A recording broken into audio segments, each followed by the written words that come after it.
est tout juste 17h heure d'Alger. Vous regardez Al24 News. Merci de nous rejoindre pour cette nouvelle édition de ce jeudi 26 février 2026. Tout de suite, les titres de l'actualité. Nucléaire iranien, le troisième cycle de pourparlers indirects entre l'Iran et les États-Unis sur le dossier nucléaire iranien débute à Genève en Suisse sous la médiation d'Oman. Les détails dans ce journal.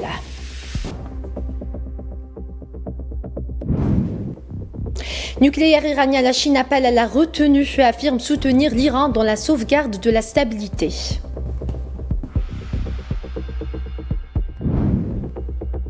Génocide à Gaza, près de 18 000 personnes en attente d'une évacuation médicale urgente.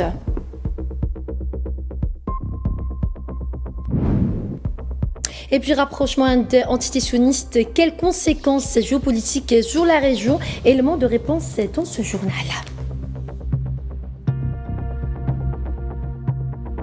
Bonsoir à tous. Si vous venez de nous rejoindre, on entame ce journal avec le dossier iranien, un nouveau cycle de négociations indirectes prévu en ce moment à Genève entre l'Iran et les États-Unis sous l'égide de la médiation omanaise.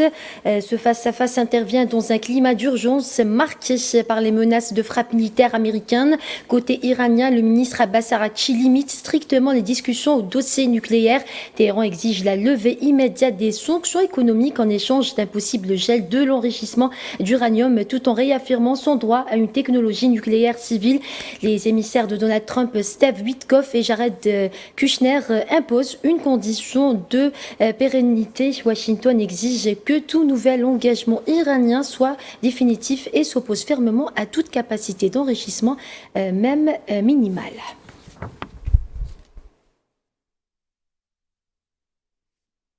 Le directeur général de l'Agence internationale de l'énergie atomique, Raphaël Grossi, participe au nouveau cycle de pourparlers indirects entre l'Iran et les États-Unis à Genève. Les médias iraniens ont rapporté ce jeudi que Grossi a rejoint les discussions de Genève menées sous la médiation du sultanat d'Oman en qualité d'observateur technique afin de contribuer à faire progresser les négociations avec davantage de précision et de sérieux.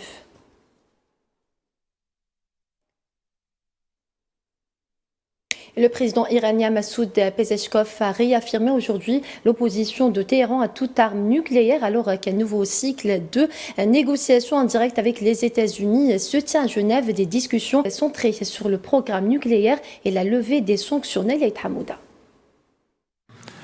En déplacement à Sari, dans la province de Mazandaran, le président iranien Massoud Pezeshkian a choisi de s'exprimer alors qu'un nouveau chapitre diplomatique s'ouvre à des milliers de kilomètres de là. Devant les autorités locales, le chef de l'exécutif a tenu à cadrer les limites de la négociation avec Washington. Les États-Unis ont dit que l'Iran devrait déclarer qu'il ne possédera pas d'armes nucléaires. Or, le guide suprême a déjà déclaré que nous ne posséderons aucune arme nucléaire. Le président iranien a également déclaré que son gouvernement restait à l'écoute des revendications internes et qu'il se considérait tenu de servir la population malgré les difficultés économiques. On tue des gens. Hier encore, avant-hier, le président des États-Unis a annoncé que l'Iran avait massacré 32 000 personnes. Et nous, on a massacré des gens. On a annoncé les noms des victimes et fourni leurs numéros d'identification nationaux. Si quelqu'un prétend qu'il y en a davantage, qu'il le dise. Pendant ce temps, à Genève, le temps se veut plus technique. Sous l'égide de la médiation omanaise, la délégation iranienne entame son troisième cycle de discussion. Pour le porte-parole de la diplomatie, Ismail Bagaïé, l'ordre du jour est strictement délimité. La levée des sanctions économiques en échange de garanties sur le programme nucléaire civil. Notre délégation est arrivée parfaitement préparée, comme par le passé. Nous avons démontré notre engagement tout au long de ce processus. À présent, les experts compétents sont avec nous, tant en matière de levée des sanctions et des questions économiques que sur les questions nucléaires et juridiques. Nous sommes prêts à poursuivre ces discussions aussi longtemps que nécessaire. Mais à Téhéran, les réactions paraissent partagées. Certains habitants expriment leur optimisme, d'autres leur sceptisme quant à l'issue des discussions. Nous n'obtiendrons probablement pas de résultats, car ni eux ne mettront fin aux hostilités, ni nous ne sommes prêts à renoncer à nos idéaux. Étant donné que les accords ont été conclus par le passé et que ces mêmes personnes les ont reniés, les ignorant totalement, comment cette fois-ci pourrait-elle être différente? Cette fois encore, comme auparavant, nous avons un nouvel accord sera conclu, l'Iran respectera ses engagements, mais comme toujours, ils ne feront rien de leur côté. Les pourparlers se déroulent dans un contexte de tensions persistantes entre Washington et Téhéran. Les autorités américaines continuent d'accuser l'Iran de chercher à se doter de l'armée nucléaire, ce que Téhéran dément. Pour l'Iran, l'enjeu est double, obtenir une bouffée d'oxygène économique sans céder sur ses principes fondamentaux. Et l'Iran et le sultanat d'Oman ont examiné les points de vue et les propositions que le parti iranien présentera pour parvenir à un accord sur le programme nucléaire en s'appuyant sur les principes directeurs convenus lors du précédent cycle de négociations. Cela s'est déroulé lors d'une rencontre entre le ministre iranien des Affaires étrangères Abbas Araqchi et son homologue omanais Badr al-Boussaidi mercredi soir à Genève, peu avant le troisième cycle de discussion nucléaire entre l'Iran et les États-Unis. Selon l'agence de presse iranienne Tasnim, la réunion a permis de passer en revue la position de l'Iran concernant le dossier nucléaire et la levée des sanctions.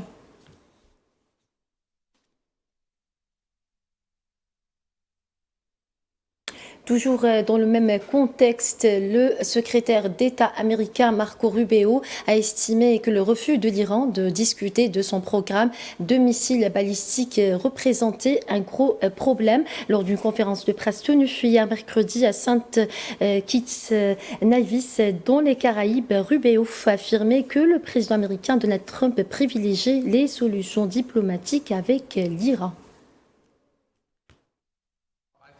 Nous considérons cela comme une menace sérieuse pour les États-Unis. Cependant, ils possèdent déjà, à l'heure actuelle, des missiles qui menacent les intérêts américains. Au moment même où nous parlons, ils disposent de milliers de missiles balistiques à courte portée capables d'atteindre les bases américaines situées dans la région, ainsi qu'en Arabie Saoudite, au Qatar, à Bahreïn et aux Émirats Arabes Unis, à travers toute la zone. C'est une menace déjà bien réelle. Le ministère chinois des Affaires étrangères a exhorté jeudi 26 février toutes les parties à faire preuve de retenue face à la montée des tensions impliquant l'Iran, ajoutant que Pékin continue de prôner des solutions politiques et diplomatiques. Nous suivons de près l'évolution de la situation en Iran. La Chine a toujours prôné le règlement des problèmes par les voies politiques et diplomatiques et s'oppose à l'usage ou à la menace d'usage de la force dans les relations internationales. Les peuples chinois et iraniens entretiennent traditionnellement des relations amicales. La Chine soutient le gouvernement et le peuple iranien dans leurs efforts pour préserver la stabilité nationale et leurs droits et intérêts légitimes. Nous espérons que toutes les parties chériront la paix, feront preuve de retenue et régleront leurs différends par le dialogue. La Chine est disposée à continuer de jouer son rôle de grande puissance responsable à cette fin.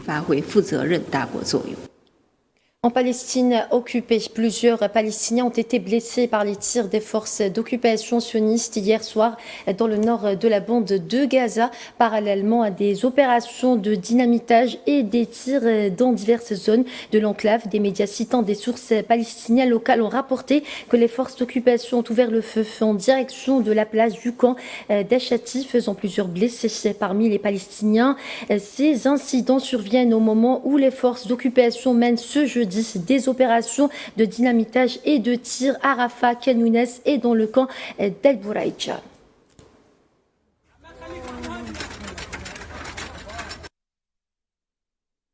L'Organisation des Nations Unies a confirmé que plus de 18 500 malades et blessés dans la bande de Gaza, dont environ 4 000 enfants, ont toujours un besoin vital et urgent d'une évacuation médicale pour recevoir des soins à l'extérieur de l'enclave dans un contexte d'effondrement quasi total du système de santé.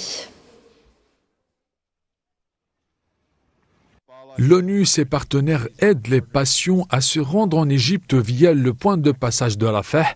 D'une manière générale, depuis l'entrée en vigueur du cessez-le-feu et jusqu'à lundi dernier, nos collègues de l'Organisation mondiale de la santé ont facilité l'évacuation de plus de 740 patients, dont 432 enfants, via les points de passage. Cependant, 18 500 patients, dont 4 000 enfants, ont toujours un besoin urgent d'évacuation médicale. Ils en ont besoin pour accéder à des soins spécialisés qui ne sont pas disponibles pour eux à Gaza. Le porte-parole du secrétaire général des Nations Unies a souligné que les efforts de l'Organisation mondiale de la santé se poursuivent pour réhabiliter et reconstruire le système de santé à Gaza.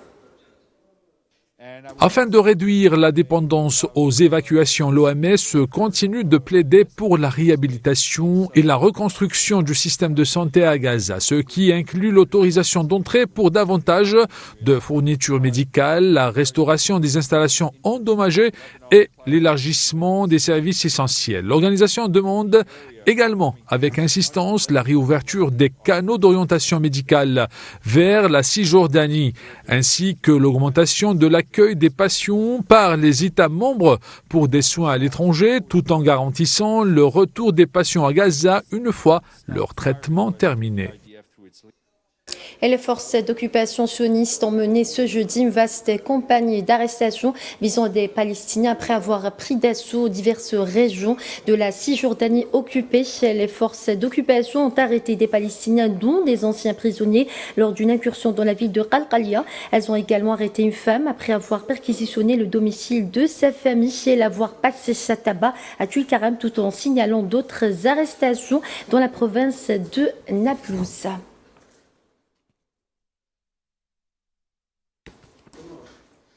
Dans l'actualité africaine de ce journal, le secrétaire d'État auprès du ministre des Affaires étrangères chargé de la communauté nationale à l'étranger, Sofiane Chaïeb, a reçu au siège du ministère l'ambassadeur de la République arabe d'Égypte en Algérie, Abdelatif Alayan. Selon un communiqué du ministère algérien des Affaires étrangères publié ce jeudi, cette rencontre a été l'occasion de saluer l'élan actuel des relations bilatérales. Les deux parties ont réaffirmé leur détermination à initier la coopération dans divers domaines, conformément aux hautes orientations des dirigeants des deux pays, afin de servir leurs intérêts mutuels. Les discussions ont également porté sur l'importance du facteur humain comme levier essentiel pour approfondir les liens. Les deux diplomates ont examiné les moyens de renforcer la coopération consulaire pour mieux répondre aux besoins et aux attentes des communautés algériennes et égyptiennes.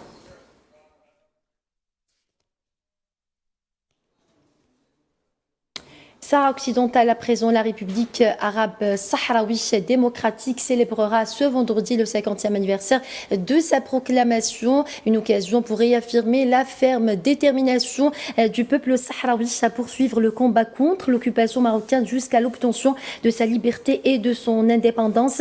La célébration de ce cinquantenaire vise également à sensibiliser davantage la communauté internationale aux souffrances du peuple sahraoui depuis un demi-siècle face à l'agression continue de l'occupant marocain qui persiste dans ses manœuvres visant à retarder l'organisation du référendum d'autodétermination et empêcher de ce fait toute avancée vers une solution juste et durable au conflit.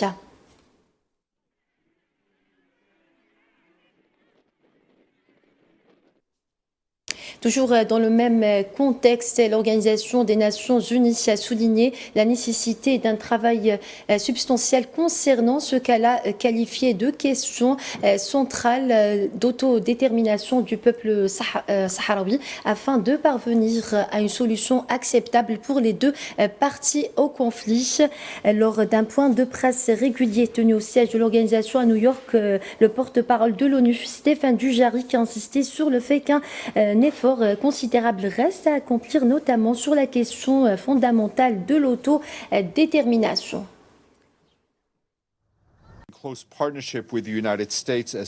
En étroite collaboration avec les États-Unis en leur qualité de porte-plume pour le dossier du Sahara occidental au Conseil de sécurité, Stéphane de Mistura, l'envoyé personnel du secrétaire général pour le Sahara occidental, a coprésidé des négociations à Washington les 23 et 24 février. Cette session a été coprésidée par l'ambassadeur Michael Waltz, représentant permanent des États-Unis, avec le soutien crucial de Messaad Boulos, conseiller principal du président américain pour les affaires arabes et africaines. Il s'agissait de la 3e réunion ministérielle conjointe sur le Sahara occidental depuis janvier. Les négociations ont été marquées par des discussions approfondies basées sur la proposition marocaine d'autonomie conformément à la résolution 2797 du Conseil de sécurité. C'est un signe encourageant, bien qu'un travail substantiel reste nécessaire, notamment sur la question fondamentale de l'autodétermination du peuple du Sahara occidental, afin de parvenir à une solution au conflit qui soit acceptable pour les deux parties. Direction le Soudan à présent, où le nombre de civils tués durant la guerre qui ravage le pays depuis avril 2023 a triplé en 2025 avec environ 11 300 décès recensés, auxquels s'ajoutent les corps non identifiés et les disparus, a indiqué ce jeudi à Genève le haut-commissaire de l'ONU aux droits de l'homme Volker Turk.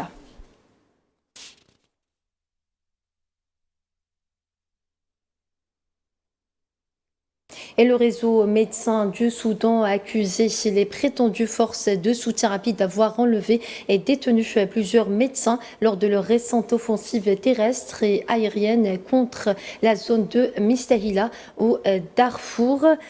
Dans une déclaration accordée exclusivement à la chaîne Al24 News ce jeudi, le porte-parole du réseau, Mohamed Faisal, a rapporté que les forces des FSR ont pris d'assaut le seul centre de santé de la région et ont enlevé le personnel médical dont le sort reste inconnu à ce jour. Il a également souligné que des dizaines de civils sont tués quotidiennement à la suite des attaques menées par les FSR contre les villes et villages soudanais.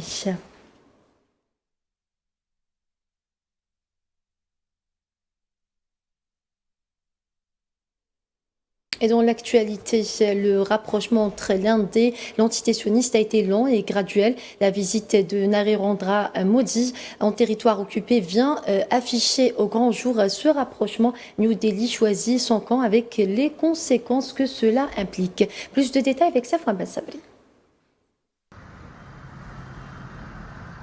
L'Inde du XXe siècle n'est pas celle du XXIe siècle.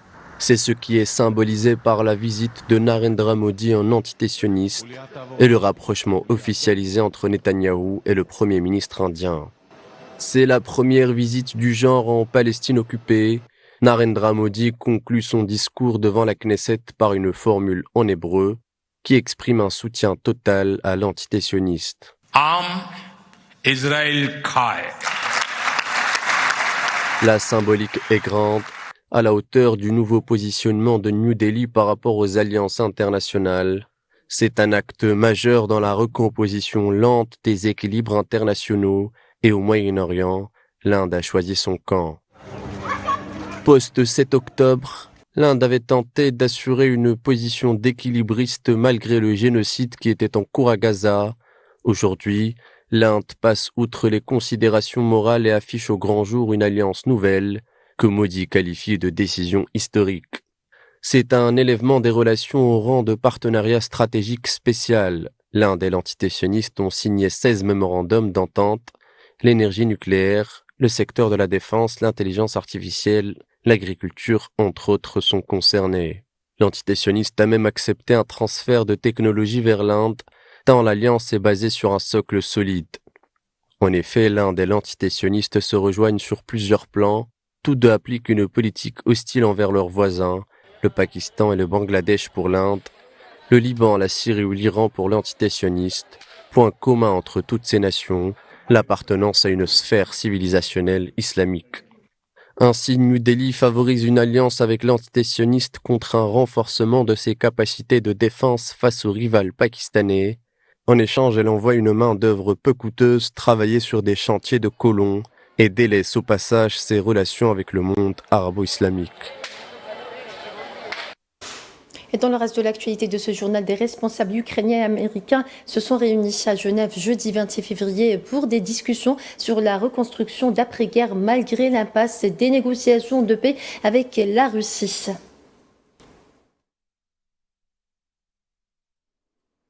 Autre information de ce journal, l'armée russe a annoncé ce jeudi que ses forces ont détruit au cours des dernières 24 heures 25 abris et positions fortifiées abritant des éléments des forces ukrainiennes. L'agence de presse russe a cité le responsable du centre de presse du groupement de forces sud, Evgeny Tretiakov, précisant que les unités de système non habités ont détruit 15 antennes de communication et de contrôle, 7 complexes robotiques terrestres et 2 centres de contrôle de drones, en plus des 25 abris et positions occupées par les soldats ukrainiens.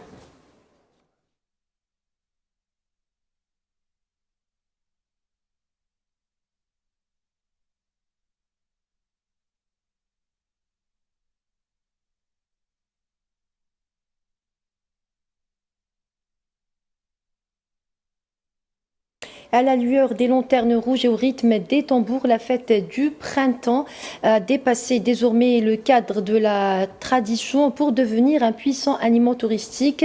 Entre ferveur populaire et curiosité internationale, la Chine voit affluer des visiteurs venus vivre l'expérience du Nouvel An, pas comme les autres. Commentaire Iman Merat. Chaque année, lorsque les lanternes rouges s'illuminent et que les feux d'artifice résonnent dans les anciennes ruelles, la fête du printemps ne marque pas seulement le début d'une nouvelle année lunaire, elle devient une invitation au voyage. Des millions de visiteurs franchissent les frontières pour vivre cette parenthèse unique, attirés par la magie d'une tradition millénaire célébrée aux 4 coins de la Chine. Dans les grandes métropoles comme Pékin ou Shanghai, les temples s'animent, les marchés débordent de couleurs et les spectacles de dragons dansent sous un ciel illuminé. Pendant les vacances du Festival du Printemps, les touristes ont non seulement découvert notre patrimoine culturel durable, mais ont aussi été témoins d'un avenir dynamique soutenu par la science et la technologie. Nous avons profité de vacances prospères, ordonnées, sûres et de grande qualité. Mais au-delà des images spectaculaires, il y a surtout une atmosphère, celle des familles réunies, des tables généreuses, des vœux murmurés entre 2 éclats de rire. Les voyageurs ne viennent pas seulement observer, ils participent, ils apprennent à confectionner des raviolis, à calligraphier le caractère bonheur, à comprendre le sens profond de cette célébration du renouveau. Ce n'était pas seulement visuellement époustouflant. Il mettait aussi en valeur la culture traditionnelle sous une forme différente. J'ai ressenti une saveur unique du Nouvel An chinois. Porté par l'assouplissement des voyages et l'essor des plateformes numériques, le tourisme entrant connaît un véritable souffle nouveau. Les hôtels et les circuits culturels affichent complet, la fête du printemps devient un moteur économique autant qu'un pont culturel. Dans cette effervescence, c'est toute une nation qui s'ouvre, partage et rayonne. La fête du printemps n'est pas seulement un événement, c'est une émotion collective.